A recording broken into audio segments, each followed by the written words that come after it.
देखिए C plus plus में nested class का फीचर्स प्रोवाइड किया गया है। इसके हेल्प से हम लोग क्या कर सकते हैं, तो इसके पास पावर है कि एक डिफाइंड क्लास के अंदर में दूसरे क्लास को डिफाइन कर सकते हैं। जो दूसरा क्लास डिफाइन होगा उसमें एक मैंडेटरी कंडीशन है कि वो ऑलवेज होना चाहिए, पब्लिक सेक्शन में होना चाहिए। जिस तरह से हम लोग पब्लिक सेक्शन में क्या करते हैं कि जिस तरह से पब्लिक सेक्शन में हम लोग मेंबर फंक्शन को डिफाइन करते हैं, उसी तरीके से हमें क्या करना होगा, तो यहाँ भी जो क्लास डिफाइन करेंगे वो पब्लिक सेक्शन में होगा, तभी इसका ऑब्जेक्ट डिक्लेयर हम लोग कर सकते हैं। प्राइवेट सेक्शन में Recording in कभी भी progress. प्राइवेट सेक्शन में कभी भी हम लोग नेस्टेड क्लास को डिफाइन नहीं करते हैं।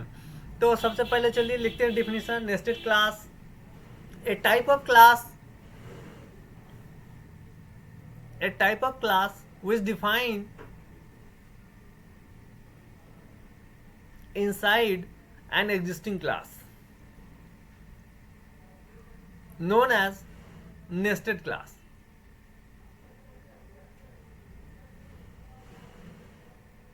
This feature of C++ is similar to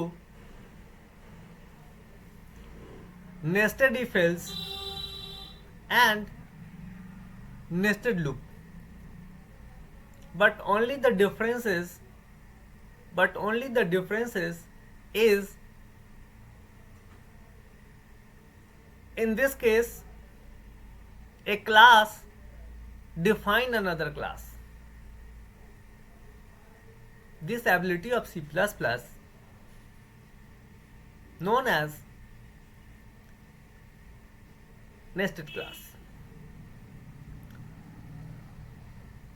The nested class must be defined inside public part of the class. Inside public part of the class. अब बात आती है कि इसको कैसे डिफाइन किया जाए, हाउ टू डिफाइन। तो स्ट्रक्चर ऑफ नेस्टेड क्लास, कि कैसे हम लोग नेस्टेड क्लास को डिफाइन करेंगे जब हमें नेस्टेड क्लास की ज़रूरत होगी तब। क्लास वन, देखिए ये फीचर कोई ऐसा मैंडेटरी फीचर नहीं है कि हमें इसकी ज़रूरत है ही, मुझे इसको डिफाइन करना ही है, यूज़ करना ही है। हाँ, बट ये फीचर C++ प्रोवाइड करती है, इसीलिए हम लोग इसको लर्न करते हैं। ऐसा नहीं है कि नेस्टेड हमको नहीं आता है तो C++ में प्रोग्राम नहीं कर सकते हैं या प्रोग्राम राइट नहीं कर सकते हैं, ऐसा कोई मैंडेटरी कंडीशन नहीं है। यह एक स्पेशल फीचर है जिसमें यह प्रोवाइड करती है फैसिलिटी कि आप एक क्लास में दूसरे क्लास को डिफाइन कर सकते हैं और उसको यूज कर सकते हैं। तो सिर्फ हमें इसको लर्न करना है कि कैसे एक क्लास में दूसरे क्लास को डिफाइन करेंगे और किस तरह से यूज करेंगे। नेस्टेड इफ एल्स में मैंडेटरी होता था कि अगर एक कंडीशन के बाद दूसरा कंडीशन को चेक करना है तो बिना नेस्टेड का नहीं होगा। जैसे एक के लूप में दूसरा लूप को एग्जीक्यूट करना है तो बिना उसके वो काम नहीं होगा। बट यहाँ ऐसा कोई मैंडेटरी कंडीशन नहीं है, हम लोग अलग अलग भी दो क्लास लेकर के इनहेरिट करके यूज कर सकते थे, ठीक है। बट यह एक अनदर फीचर है, इसीलिए हम लोग इसको देखते हैं कि कैसे हम लोग को जरूरत पड़े तो नेस्ट कर सकते हैं। तो देखिए स्ट्रक्चर, इसमें सबसे पहले क्लास वन नाम से क्लास हमने ले लिया है। इस क्लास में सीधा पब्लिक मेंबर फंक्शन साइड में जाते हैं हम लोग, यहाँ पर डिफाइन कर देते हैं क्लास टू, और ये जो है हमारा एक अनदर क्लास होगा जो इस क्लास में डिफाइंड होगा। देखिए क्लास वन पहले से हमारे पास डिफाइंड है, और इसके पब्लिक सेक्शन में आकर के हम लोग क्या करते हैं कि क्लास टू को डिफाइन सर करते हैं। स्क्रीन नहीं शो रहा है। और स्क्रीन शो नहीं हो रहा है, just a minute hold on.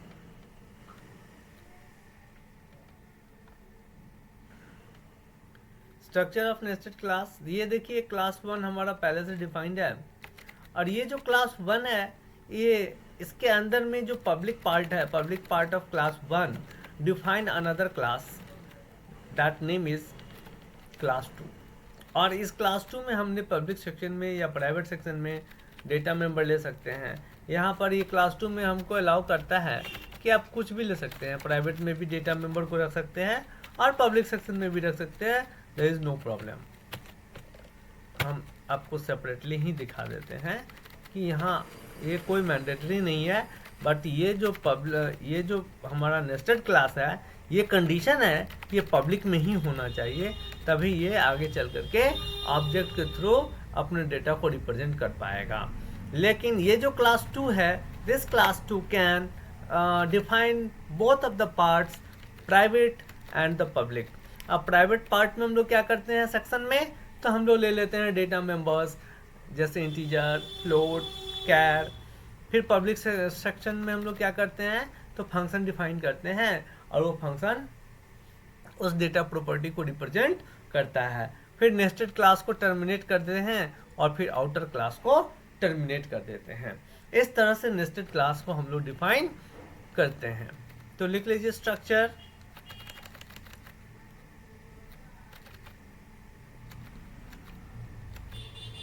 लिखिएगा कि स्क्रीनशॉट लीजिएगा।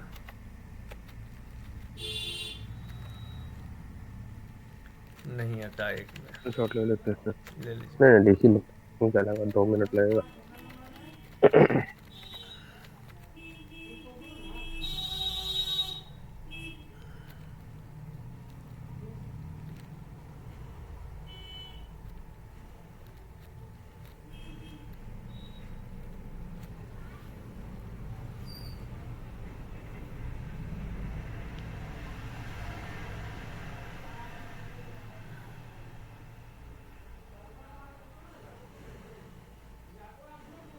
स्क्रॉल करें।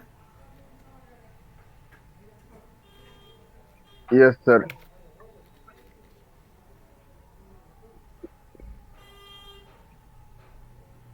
सर मेंबर ऊपर क्या लिखा हुआ था? मेंबर फंक्शन होगा, फिर वो इनर क्लास क्लोज हो जाएगा क्लास 2, और फिर आउटर क्लास, ये क्लास 1 क्लोज हो गया, टर्मिनेट हो गया। फिर जो है सो इंट मेन, और इंट मेन में जब ऑब्जेक्ट की ज़रूरत पड़ती है तो हम लोग पहले क्लास 1, उसके बाद फॉलो करते हैं स्कोप रिजोल्यूशन ऑपरेटर के साथ हमारा नेस्टेड क्लास का नाम क्लास 2, और then the object of nested class, और फिर हम लोग इस ऑब्जेक्ट के हेल्प से नेस्टेड क्लास के डेटा को एक्सेस कर सकते हैं। अगर हमें आउटर क्लास का ऑब्जेक्ट चाहिए तो कोई प्रॉब्लम नहीं है, हम लोग डायरेक्ट ले सकते हैं क्लास 1 और obj1 direct, no problem. But अगर हमें क्लास 2 का अगर ऑब्जेक्ट को डिफाइन करना है जो already as a inner class defined है, तो फिर हमें क्लास 1 स्कोप रिजोल्यूशन ऑपरेटर ये फॉलो करेगा क्लास 2 को, और फिर then object name of class 2। तो इस तरह से हम लोग नेस्टेड क्लास को डिफाइन करते हैं और नेस्टेड क्लास का ऑब्जेक्ट बनाते हैं, और फिर नेस्टेड क्लास के ऑब्जेक्ट के हेल्प से उसके मेंबर फंक्शंस को कॉल करते हैं। अब चलते हैं हम लोग एक एग्जांपल देखते हैं इसका। Write a program to take 2 number, add them using nested class। Very simple. ये हम लोग शुरू में क्लास में बनाया करते थे जिस समय में object oriented programming system start किए थे, उस समय में इस तरह के क्वेश्चंस को हम लोग सॉल्व किया करते थे। अब इसी सिंपल क्वेश्चन को हमको क्या करना है, by using nested class solve करना है। तो चलिए हम लोग क्या करते हैं, इसको क्लोज करते हैं आते हैं अपने कंपाइलर के पास। अब यहाँ देखिए हम सतीश चला गया। सतीश चला गया।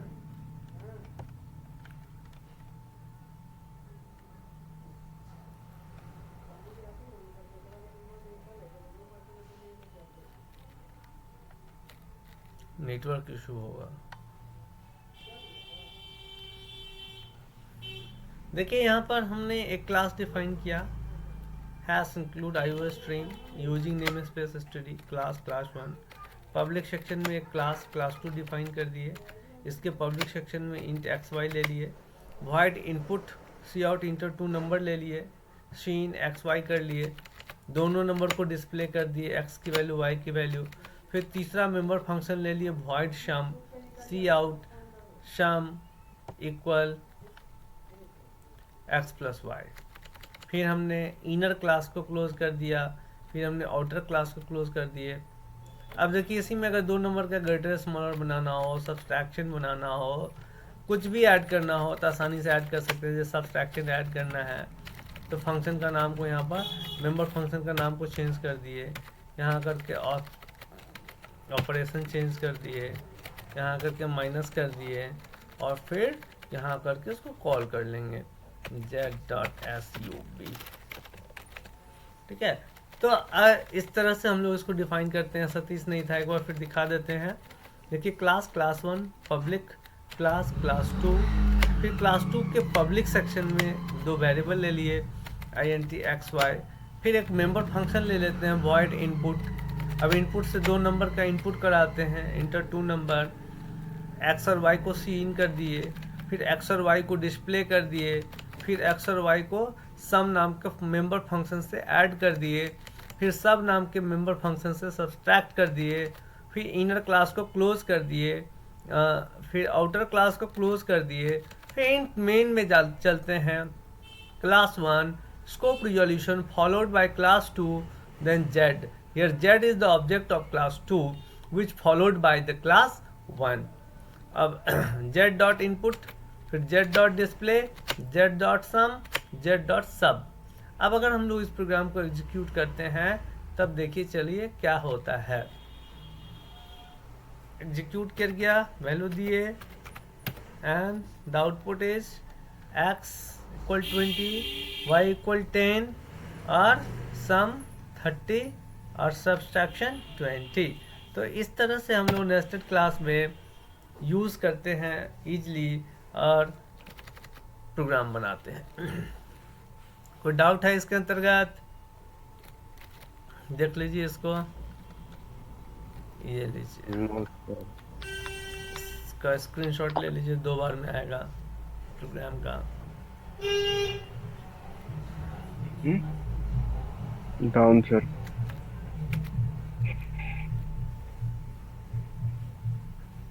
डन।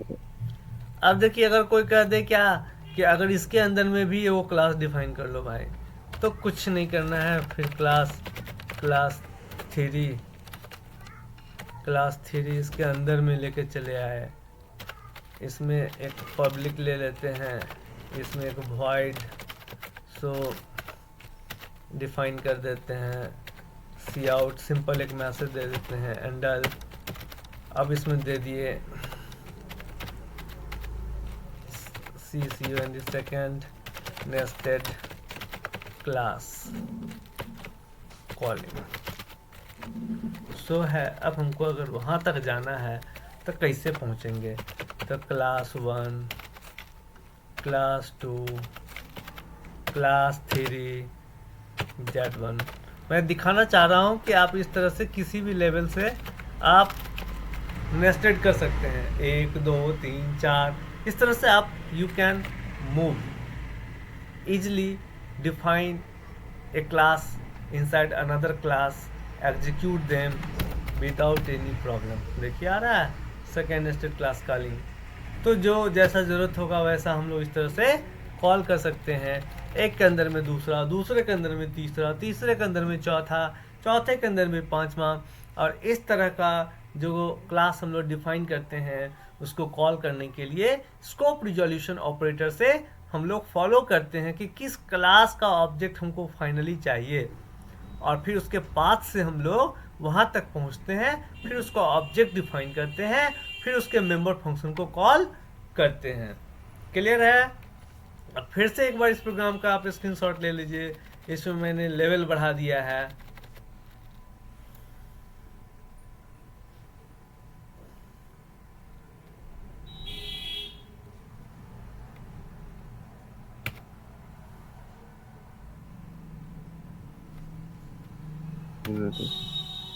क्लोज नीचे वाला सर क्लोज कर देते। ये ओके, नहीं सर नीचे, हाँ वही।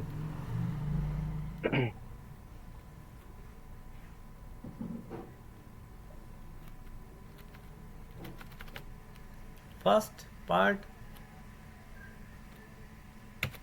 Second part and the third part.